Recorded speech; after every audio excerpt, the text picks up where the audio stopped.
Maligayang pagbabalik sa movie recaps. Narito na naman tayo para sa isa na namang magandang palabas na pinamagatang Connect na napalabas noong 2022 at ito nga ay patungkol sa isang lugar na merong serial killer na ginagawang mga sculpture ang mga biktima niya. Kaya't ano pa ang ating hinihintay? Sit back, enjoy and relax labyo. Nagsimula ang palabas nang makita natin ang isang lalaki na si Ha Dong-soo. At meron nga siyang kakaibang abilidad. At isang gabi nga habang naglalakad siya sa kalsada na kumakanta sa isang kantang ginawa niya ay bigla na lang siyang kinidnap ng ilang mga organ traffickers. At matapos nun ay hiniwa na ang katawan niya ng paunti-unti. Himala namang nakikita pero niya ang nangyayari kahit ganun na ang lagay niya. At matapos nga ang ilang saglit ay nagawa na ng surgeon na matanggal ang dalawa niyang mga mata at nilagay ito sa isang tray. Napansin niya na parang buhay pa din ang mata pero bago niya masuri ito ay nakatanggap siya ng tawag at doon nga ay nakita natin na may mga tentacles ang lumabas sa katawan ni Dong-soo at matapos nga nun ay kusa na lang naghilom ang mga hiwa niya sa katawan. Nabuhay na nga ulit siya at nagawa na din niyang makabangon. Natakot naman ang surgeon sa nakita niya at doon nga ay kinuha na ni Dong-soo ang isang mata niya at may lumabas nga muli ng mga tentacle at kusang bumalik ito at naghilom. Sinubukan nga din niyang kunin ang isa pa niyang mata pero sa pagkakataon na yun ay nagawa ng surgeon na makatawag ng backup. Kaya naisip na lang niya na tumalon sa bintana para makatakas. At makalipas nga ang ilang mga buwan ay may kakaibang nangyari sa lugar nilang yun. Bigla na nga lang may nakita ang mga tao na isang napakagandang sculpture ng isang babae sa may kalsada at naagaw nga nito ang atensyon ng lahat. At habang kinukuhanan nga nila ng larawan ito ay bigla na lang nilang napansin na may dugong tumutulo sa sculpture na to. At dahil doon ay nagulat ang lahat at nalaman na hindi pala gawa sa clay ang sculpture, kundi gawa sa totoong katawan ng tao na pinagmukha lang na isang statue.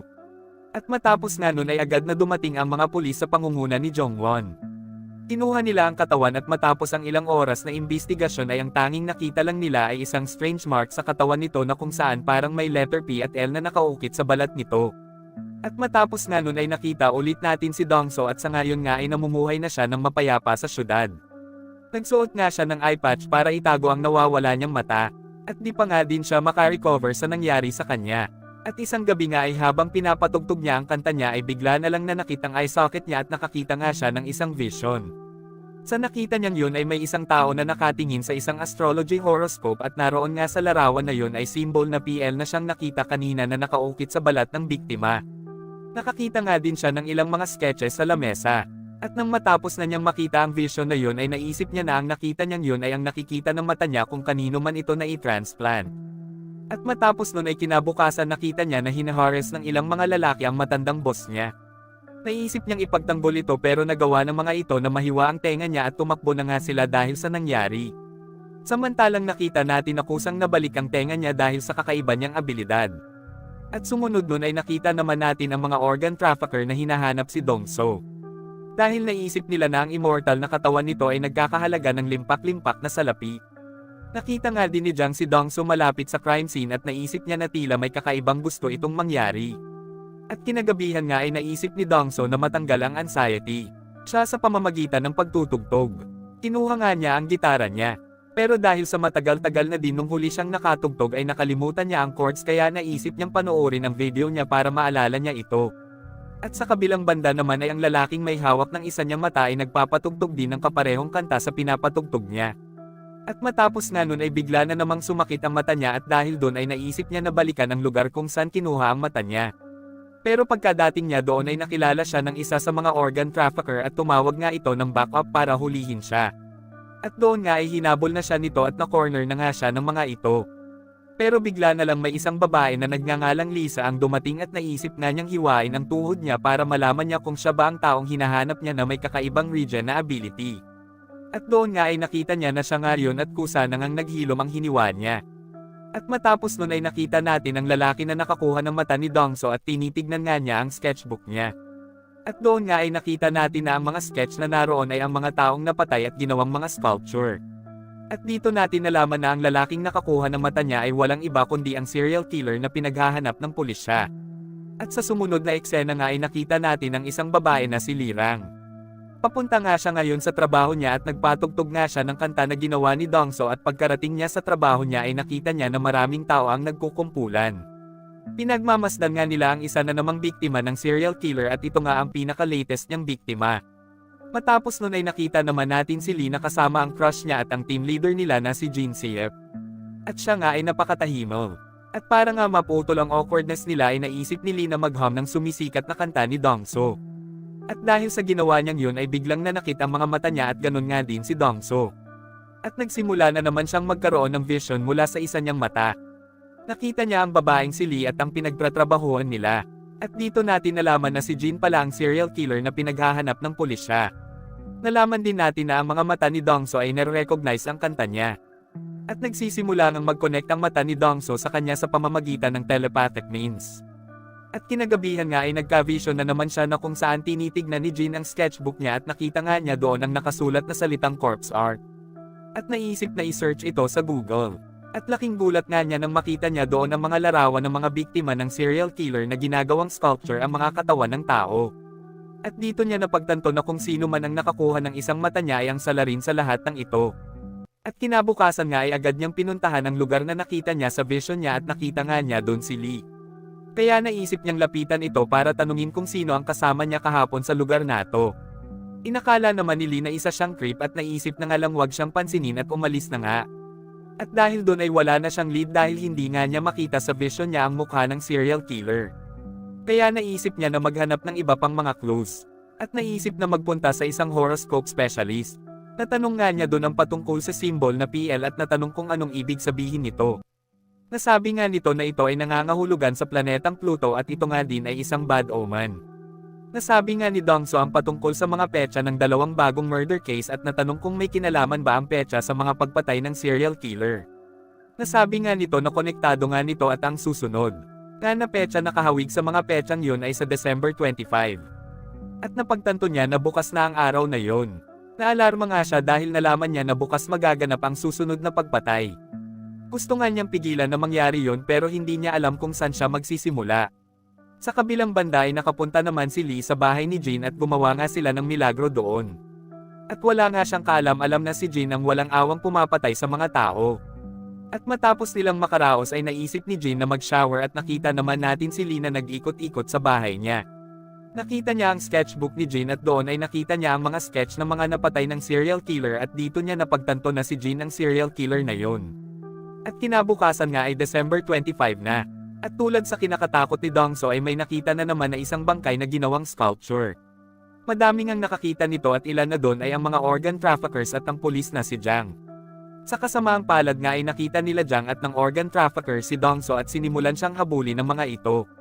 Pero nagawa ng mga organ trafficker na mahuli siya. Pero nakita nga natin na biglang dumating doon si Lisa at nagawa nga niyang mapatamba silang lahat. Dinala niya si Dongso sa isang ligtas na lugar at doon ay nagpakilala na siya sa kanya. Nasabi niya na isa siyang novelist at kasalukuyan nga siyang nagsusulat ng article patungkol sa mga connect. Ang mga connect ay mga tao na may supernatural abilities na nagagawang makapag-regenerate ng kanilang mga body parts. At yun nga ang dahilan para maging immortal ang mga ito.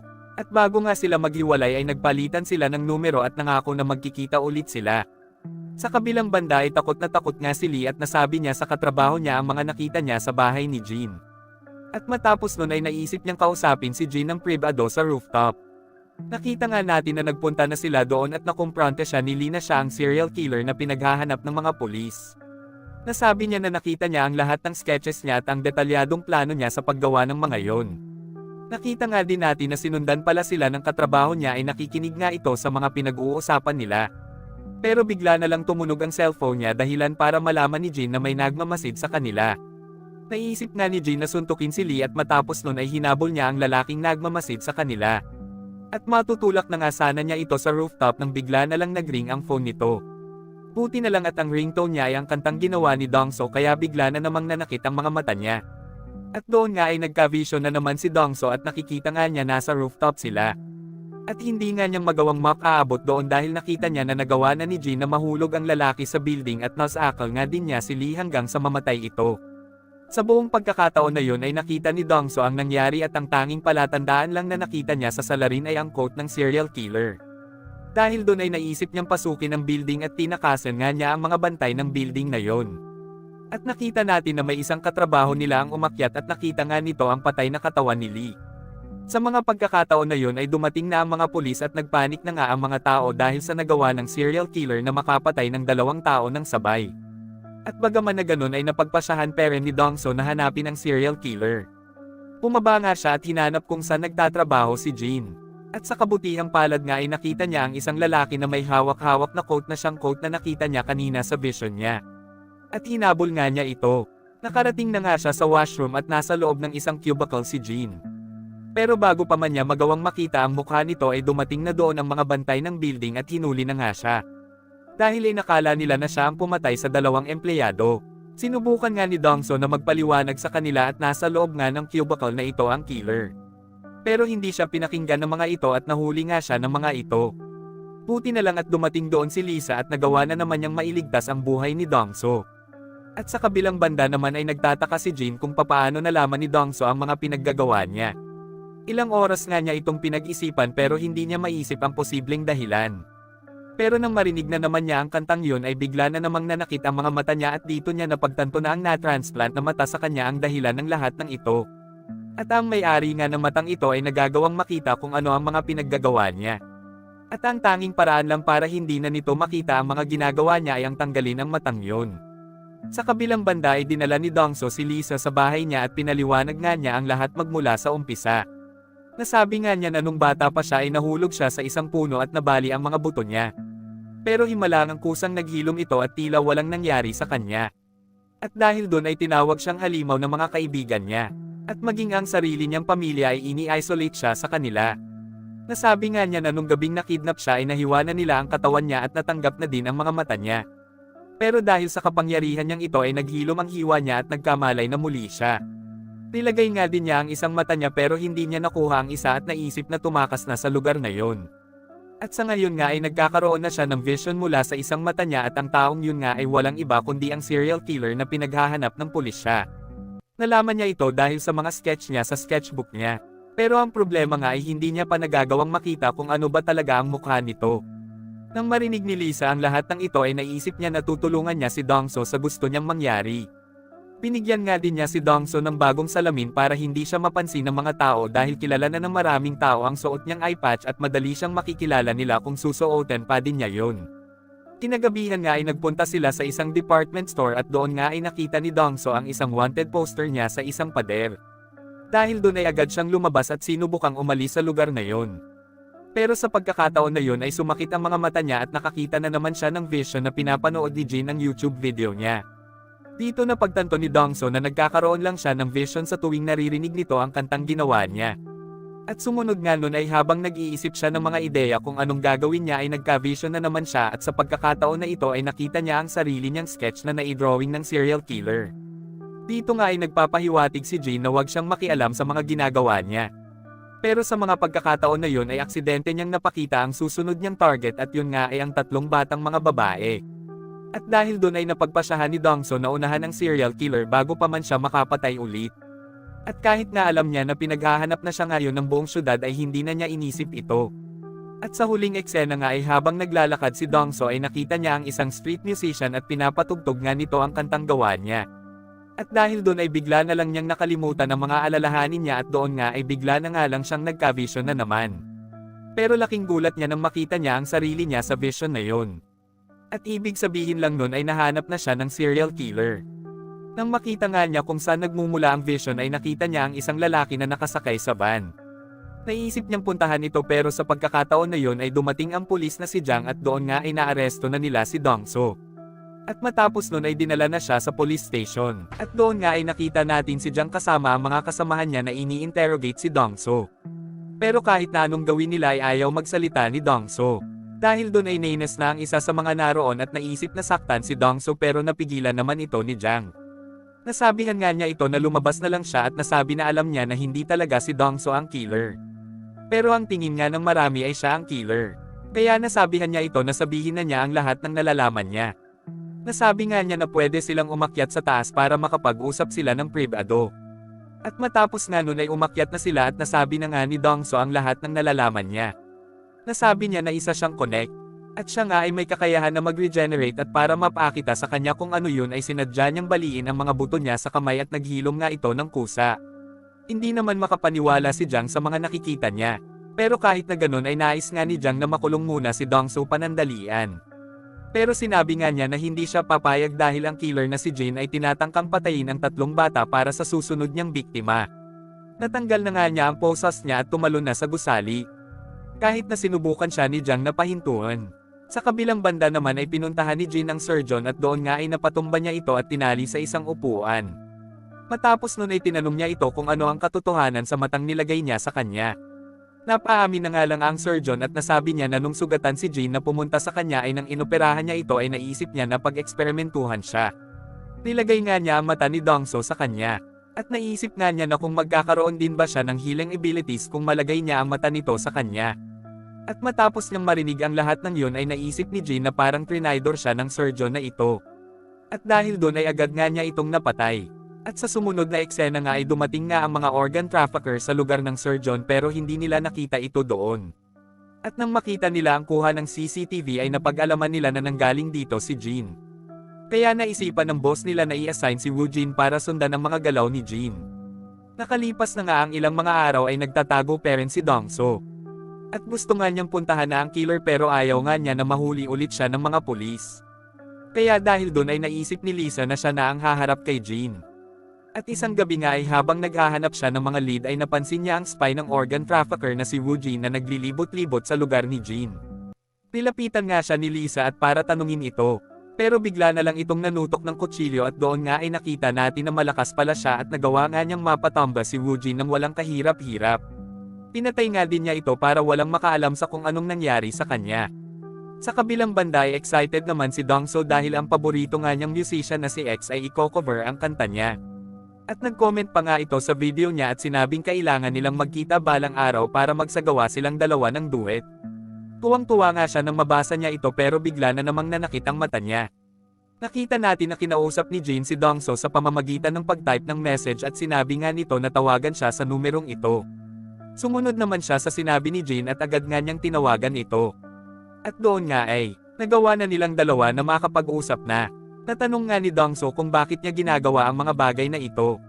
Pero nasabi naman ni Jin na mamamatay na siya sa cancer. At wala na nga din siyang mahaba pang mga oras. At doon nga ay nasabi din niya na nagsisimula pa lang ang kanyang mga pagpatay. At tatawagan nga niya siya ulit balang araw. Sa kabilang banda ay nakita naman nila Jiang at mga kasamahan niya ang bangkay ni Woo Jin na kasama ang ilang mga kuha ng kamera ni Jin. At dito na nila napaghinalaang may binabalak na masama si Jin.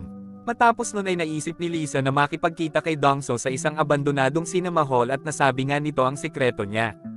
Iniwa nga niya ang dibdib niya at kusa itong naghilom at ang ibig sabihin lamang nito ay isa din siyang connect tulad ni Dongso. Nagulat nga si Dongso nang makita ito. Pero sumaya din siya dahil nalaman niya na hindi lang pala siya ang nag-iisang connect.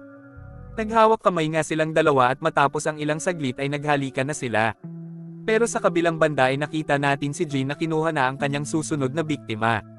Nagpanggap nga siya na si Dongso at kinidnap niya ang sikat na musician na si X sa isang parking lot.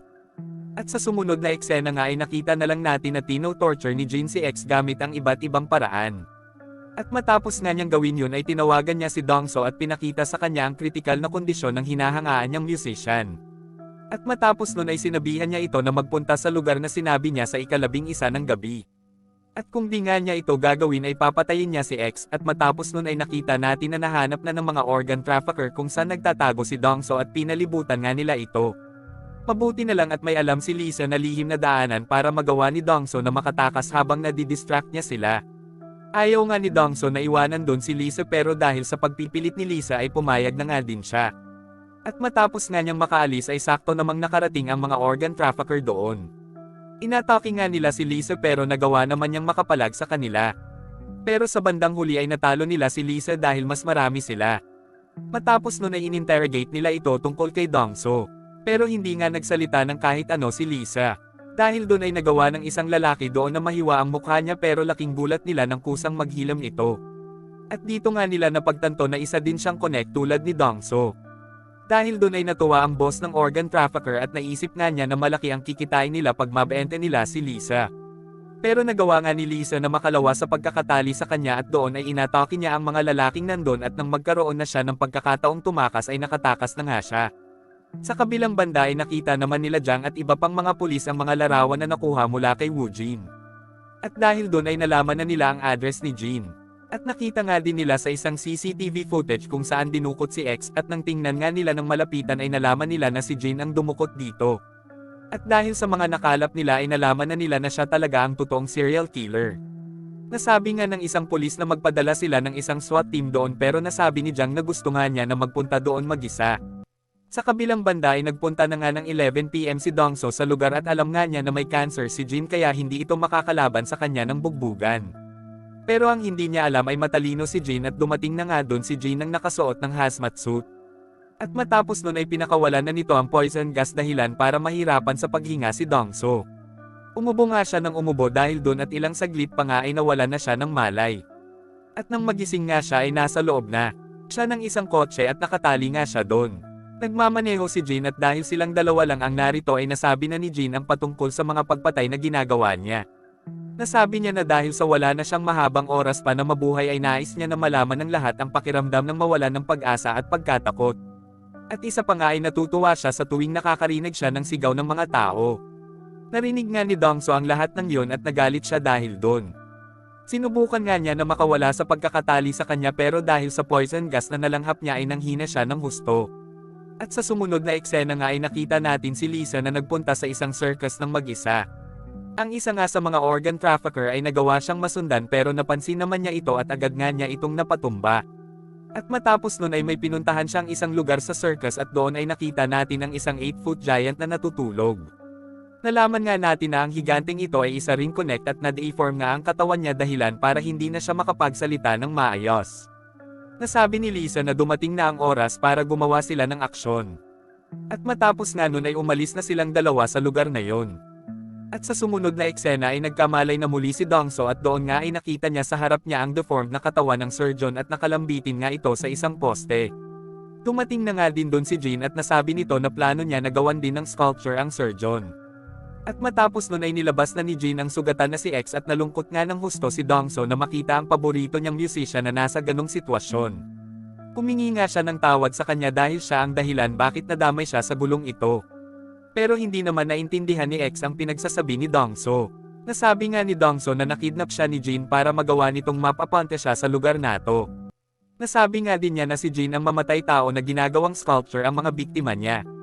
At matapos nga nun ay nasabi ni Jin ang masama niyang plano sa kanila. At dahil nga sa hindi na magagamot ang cancer sa katawan niya ay nais niya na makuha ang katawan ni Dongso para maging immortal na siya. Ang plano nga niya ay ang i-connecta ang ulo niya sa katawan ni Dongso at para nga masubukan niya kung gagana ang naisip niya.